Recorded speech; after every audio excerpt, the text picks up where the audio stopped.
ఏమైందే? ఏంటి అసలేం జరిగింది? ప్రేమలో విఫలమయ్యానే. అంటే శంకర్ దీని ప్రేమను అంగీకరించలేదన్నమాట. ప్రవళిక, నీ మొహం చూస్తుంటే నువ్వు చాలా బాధపడుతున్నావు అనిపిస్తోంది. చూడు రమ్య, నేను మా నాన్నగారి దగ్గర శాస్త్రీయ నృత్యం నేర్చుకున్నానే తప్ప ప్రేమను ఎలా ప్రేమించాలో నేర్చుకోలేకపోయానే. ఎవరిని ప్రేమించాలి, ఎందుకు ప్రేమించాలి, ఎప్పుడు ప్రేమించాలి అనేది శంకర్ని ప్రేమించిన తర్వాత నిజమైన ప్రేమేంటో తెలిసింది.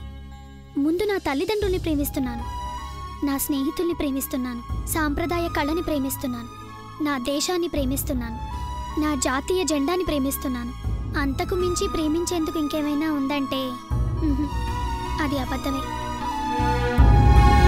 ప్రవళిక,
నాన్నగారు హారతి తీసుకోండి.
ఎవరు మీరు?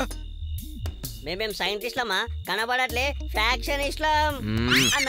అయితే మీకేం కావాలి? నాకేం కావాలో ఎవడు కావాలో ఈ ఉత్తిరెడ్డి గాడికి బాగా తెలుసు. ఉత్తిరెడ్డా? ఆడి పేరు సైదులు, మా ఇంట్లో పనుడు. పనోడా?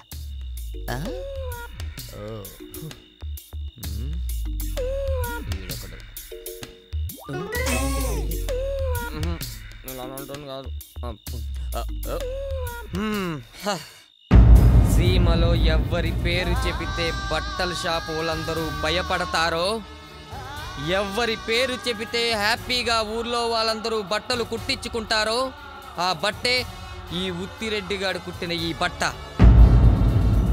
మీరు అన్నట్టు ఆయన పేరు సైదులు కాదు, మరి రాయలసీమలో ఆయన ఓ పెద్ద పెద్ద ట్రైలర్. అంత పెద్ద టైలర్ అయ్యండి మీరు మా దగ్గర పనిచేస్తున్నందుకు మమ్మల్ని క్షమించండి. మిమ్మల్ని ఒక విషయం అడగనా? నాకు మీరు చెప్పి తీరాలి. అడుక్కో. అసలేం జరిగిందో నాకు తెలియాలి. నాకు తెలియాలి. హలో, అన్నిసార్లు అడగాల్సిన అవసరం లేదు. వాడే ఫ్లాష్ బ్యాక్ ఎప్పుడు చెప్దామా అని ఎదురు చూస్తున్నాడు. చెప్తాలే. ఈడొకడు. రే, ఆడు చెప్పాడుగా, చెప్పు. ఎవడడిగినా అడగకపోయినా చెప్తా. Flash back start. స్టార్ట్ చేయి.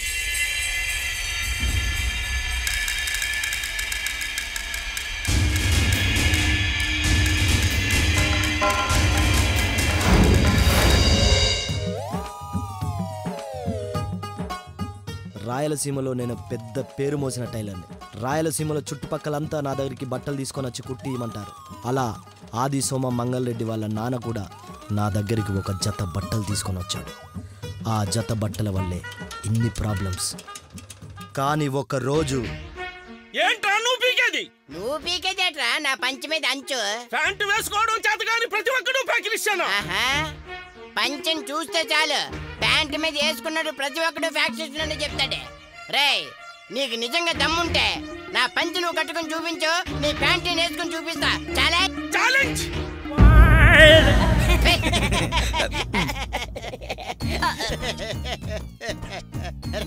వీడికి అసలు సిగ్గులేదురా.